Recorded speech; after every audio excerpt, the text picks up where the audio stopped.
Hola a todos, ¿qué tal? Esperando que estén muy bien. Vamos a ver en este video fármacos antiepilépticos. Les recomiendo para una mejor comprensión de este tema que revisen el video previo a en este mismo canal que se llama Epilepsia, para que vean los demás aspectos de esta enfermedad para que entiendan mejor este tema. Si ya conocen bien esto, podemos empezar. Primero que todo, tenemos que saber que los antiepilépticos no curan la epilepsia, solamente son fármacos profilácticos que evitan la aparición de nuevas crisis. Por consiguiente, son fármacos de uso crónico. En este video vamos a revisar las características de uno en uno de los fármacos que más se utilizan, pero sí podemos decir que comparten algunas características similares. Primero que todo, en absorción, tiene una absorción muy buena que llega a un 80 a 100%, una distribución predominantemente libre en el plasma, se une muy poco a proteínas, un metabolismo hepático, los mismos metabolitos son de eliminación hepática y ojo, tenemos que saber que los antiepilépticos tienen una eliminación lenta, lo que hace que tengan una vida media prolongada. Esto hace, y esto es beneficioso, hace que el efecto dure más. El paciente tiene que tomar menos pastillas, haciendo que pueda tomarlas cada 12 horas o cada día. Esto mejora bastante el apego al tratamiento. Por lo contrario, el problema que nos presentan estos fármacos es que la dosis terapéutica se acerca bastante a la dosis tóxica, entonces tenemos que ser muy precisos porque es muy frecuente llegar a generar efectos adversos y esta es la razón por la que los pacientes abandonan los tratamientos antiepilépticos. Para esto se ha generado, y esto diferencia a los antiepilépticos de otros fármacos, que en ellos se puede medir los niveles plasmáticos.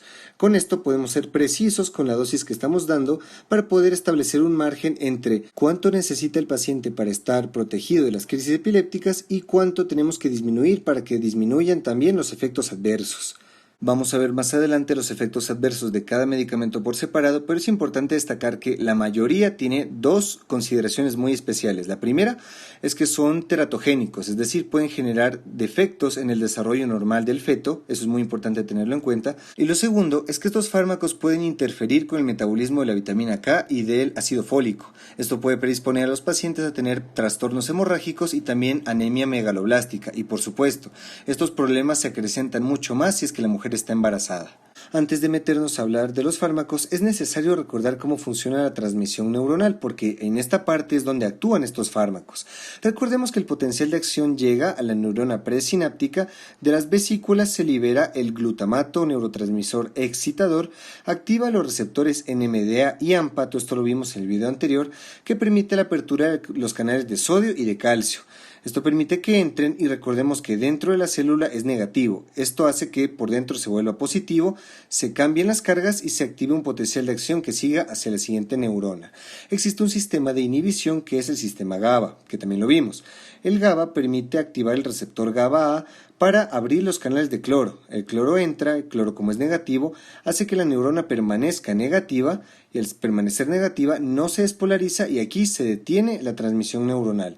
Esto es importante porque en todo este sector es donde vamos a ver los distintos mecanismos de acción de los fármacos antiepilépticos. Tenemos estos 6 mecanismos de acción que no les pongo un ejemplo de cada uno porque hay algunos medicamentos que tienen más de un mecanismo de acción, pero los 6 principales son inhibir los canales de sodio, con esto evita que entre el sodio y se vuelva positiva la neurona, inhibir los canales de calcio, esto vuelve el mismo efecto pero con la diferencia de que actúan sobre una variante de los canales de calcio que son los canales de calcio de umbral bajo o tipo T. Estos tipo T se los ha relacionado con las crisis de ausencia, así que todos los fármacos que tengan este mecanismo de acción pues nos van a ayudar en este tipo de crisis.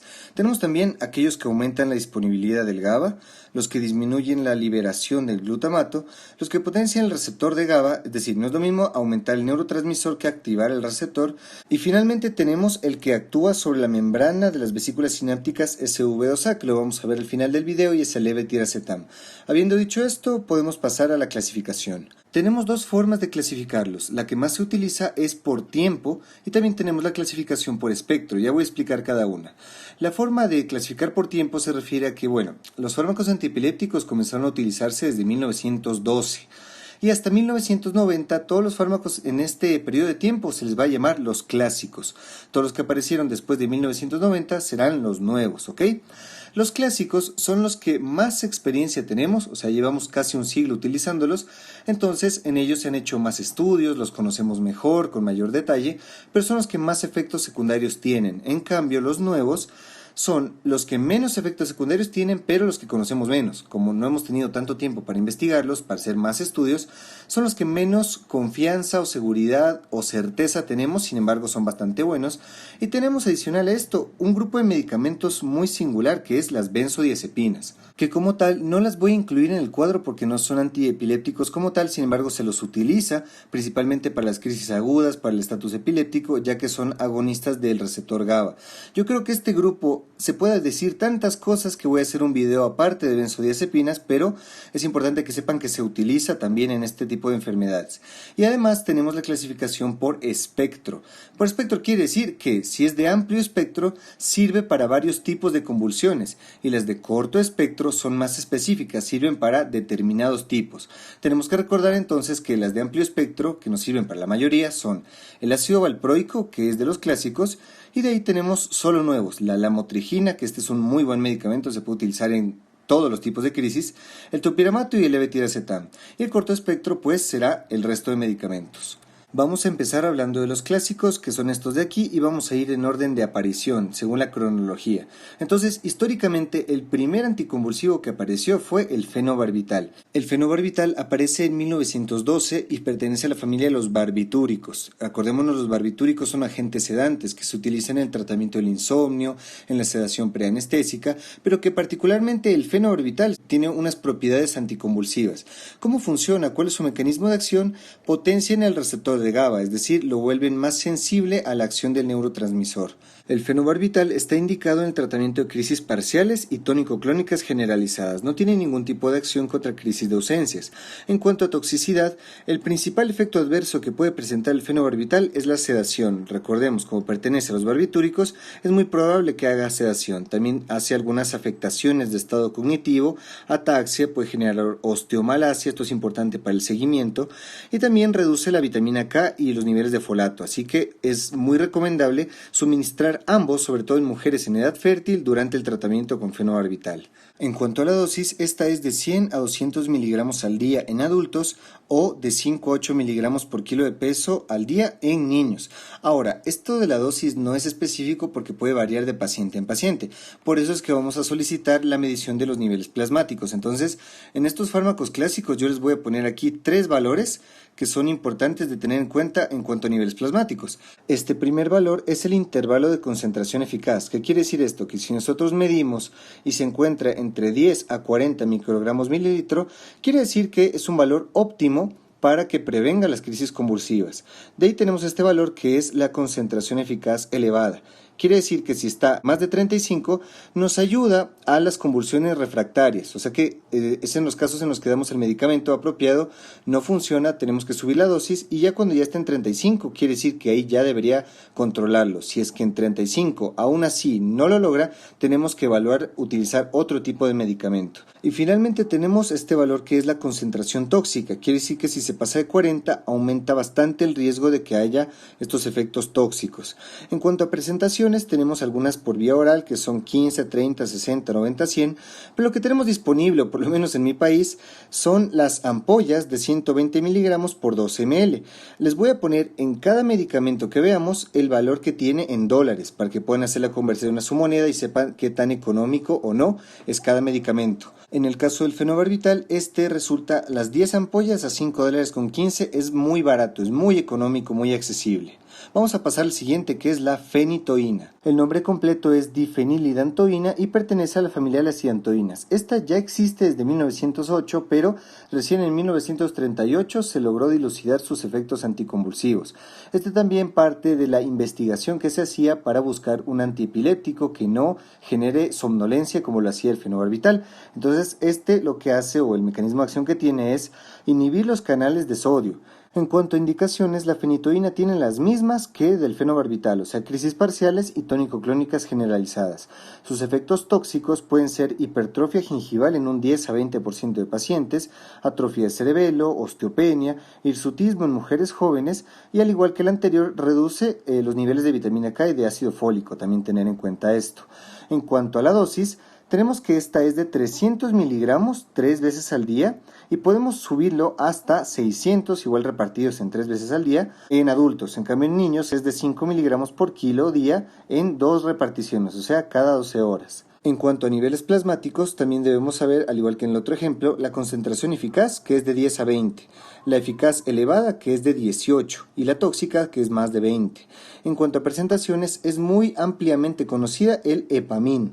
Epamin, que tú lo compras 100 miligramos, 100 cápsulas, la caja, por $9. Es bastante bueno, porque mira, si tú tomas 300 repartidos en 3 veces al día, estás tomando de 3 al día, lo que quiere decir que la caja te va a durar un mes, y esta caja te cuesta $9. Es bastante económico igual, y también tenemos otras presentaciones en suspensión oral que también tienen un costo bastante accesible. Después tenemos la etosuximida, que pertenece a la familia de las succinimidas.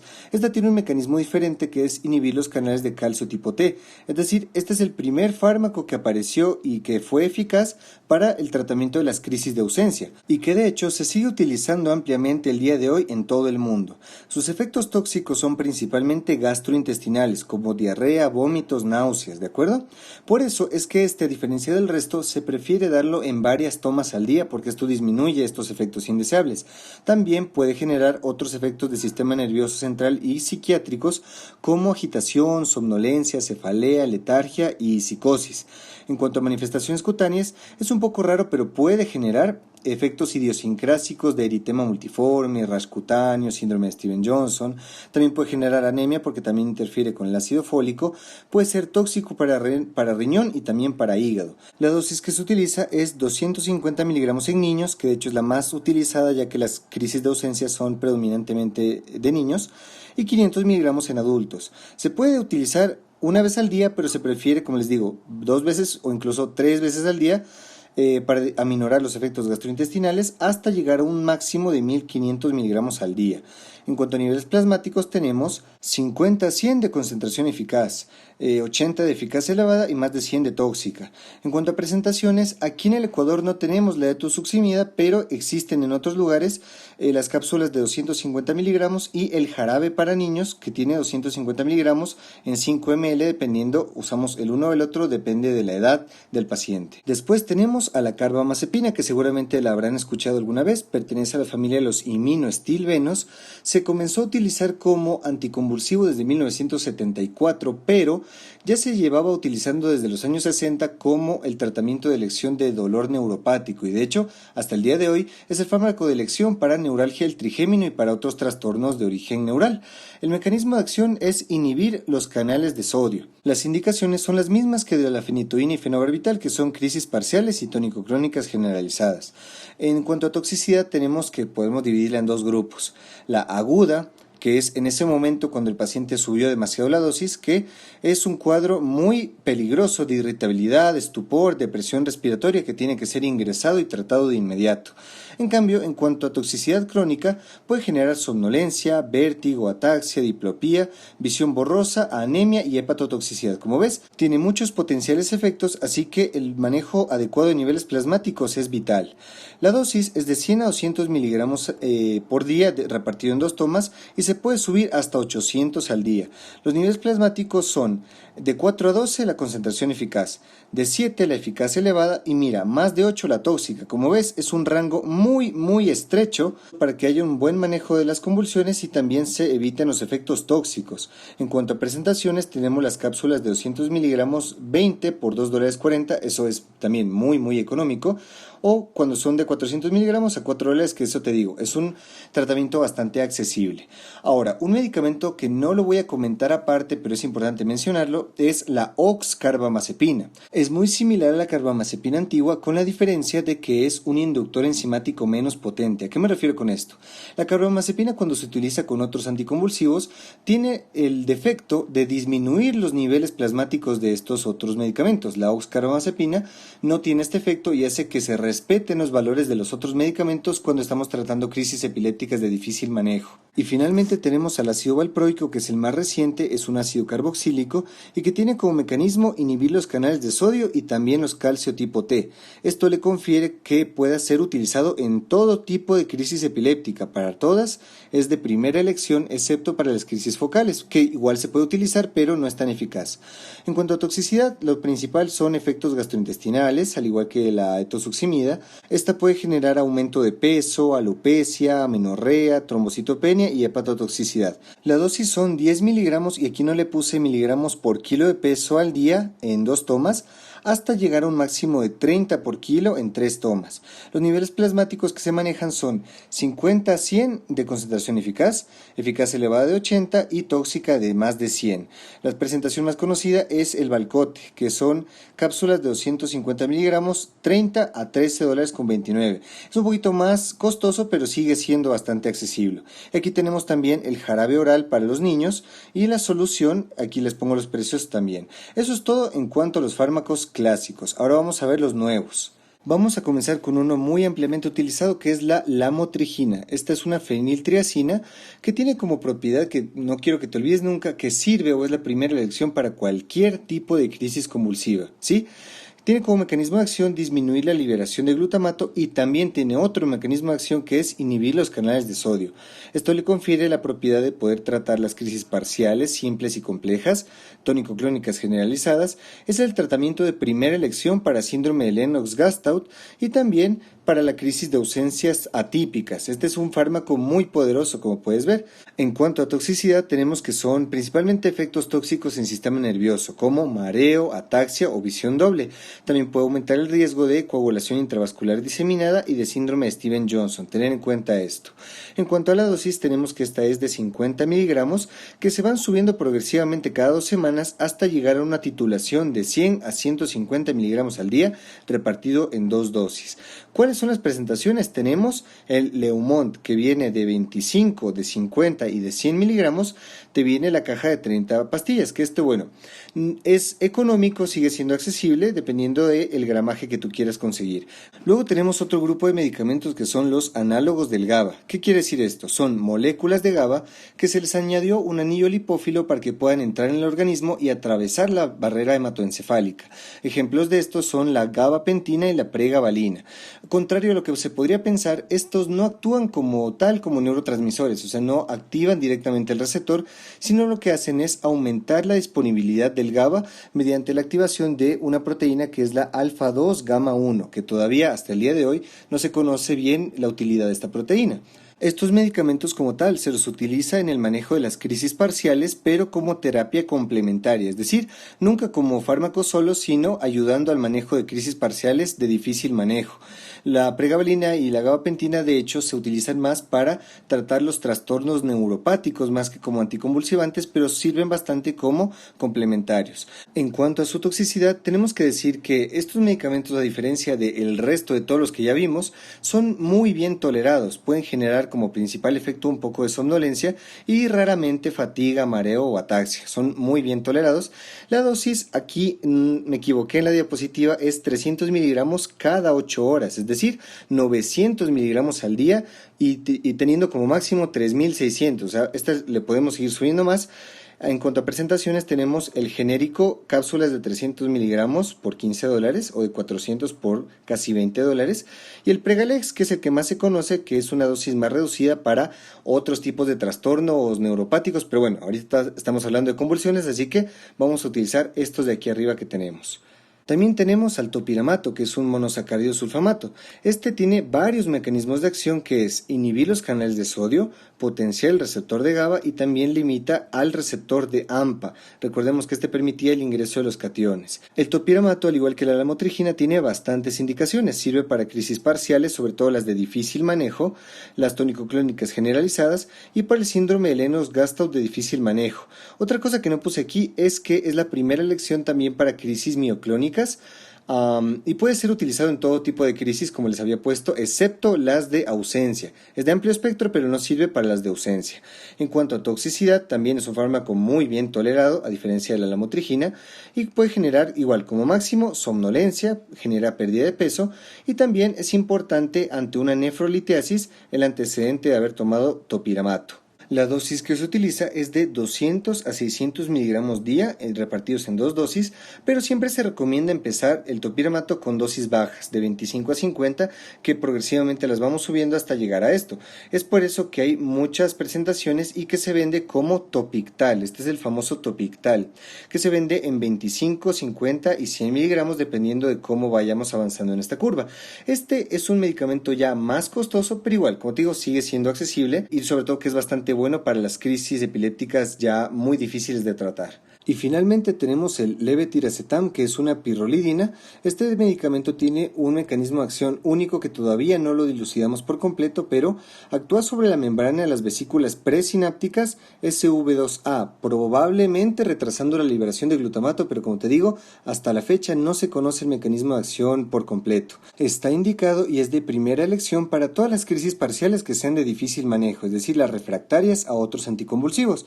Como toxicidad es un fármaco igual muy bien tolerado, que genera solamente somnolencia y mareos, pero muy leve.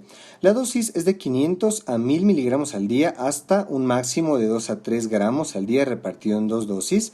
Se vende como Seumid y aquí date cuenta, el precio es muy elevado. Una sola pastilla te puede estar costando 37 dólares con 50, la de 500, 67 la de 1 gramo. O sea, este es el anticonvulsivante más costoso de toda la lista. Y finalmente, para correlacionar lo que hemos aprendido, aquí les pongo el gráfico que vimos en el video de epilepsia para que recuerden que así tú elijas el mejor fármaco que tengas, 30% de los pacientes van a ser refractarios, 70% va a funcionar, inclusive los que ya utilizaste otro fármaco para reemplazar el primero. En estos pacientes tienes que acudir a una politerapia, utilizar 2 o 3 fármacos, de estos van a descartar un 15%, o sea un 85% se manejan bien. Luego tenemos que pensar en la alternativa quirúrgica, es decir, los pacientes que tengan un foco resecable, que sea accesible, bien identificado y igual, pese a que ya estemos muy avanzados tecnológicamente, aún así siguen habiendo un porcentaje de pacientes que son totalmente refractarios al tratamiento lastimosamente. En cuanto al inicio del tratamiento de un antiepiléptico, tenemos que saber que lo más importante es tener un diagnóstico correcto, porque puedes hacer un diagnóstico diferencial con otros tipos de movimientos anormales y sobre todo que sepas exactamente el tipo de crisis convulsiva para que des el fármaco indicado para eso. Es importante hacer un seguimiento que incluya un calendario de las crisis, que el paciente nos avise qué tan frecuentes son, si es que todavía las tiene o si ya no las tiene. Que haya un control hematológico, sobre todo por los efectos adversos que puede generar anemia o crisis hemorrágicas del sistema nervioso central, electroencefalograma para hacer un control si es que ya no hay actividad exagerada en el cerebro, controles de imagen para ver cómo están las lesiones que sean focalmente demostrables y sobre todo un control de reacciones adversas porque este es la principal causa por la que los pacientes prefieren abandonar el tratamiento. En cuanto a los fármacos clásicos, se recomienda la medición de concentraciones plasmáticas, ya vimos para qué, y se va a mantener el tratamiento por al menos 2 años y se va reduciendo de forma gradual si el paciente no presenta crisis nuevas.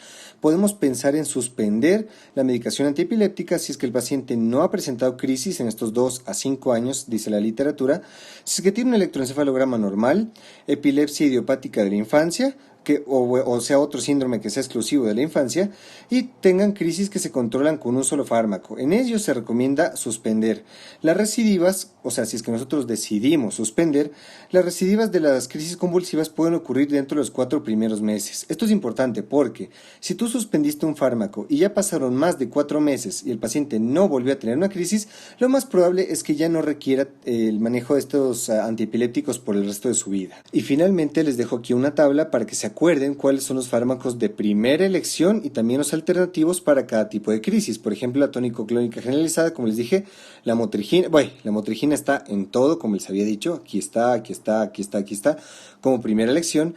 Los alternativos, que ya vimos cómo se utiliza cada uno, y cada medicamento que ponga una A en esta parte al final de su nombre quiere decir que son de terapia alternativa, es decir, que se utiliza junto con otro que va a ser el principal. Tengan esta tabla presente siempre para cuando tengan que manejar un paciente con epilepsia. Y eso es todo, muchachos, muchas gracias. En verdad lamento si el video salió muy largo, pero como ves hay bastante materia que revisar en este aspecto. Si es que se siguen descubriendo más cosas sobre este tema, yo he de subir otro video que diga actualización de antiepilépticos, pero esto es lo que se conoce hasta la fecha. Yo les agradezco mucho. Si es que tienen cualquier duda, comentario o sugerencia, pónganme en los comentarios que con gusto podemos conversar al respecto. No olvides suscribirte si quieres ver más canales de medicina y no olvides añadirte a mi cuenta de Instagram, que todo el tiempo estoy subiendo imágenes, videos, preguntas interesantes sobre medicina. Que te vaya muy, muy bien.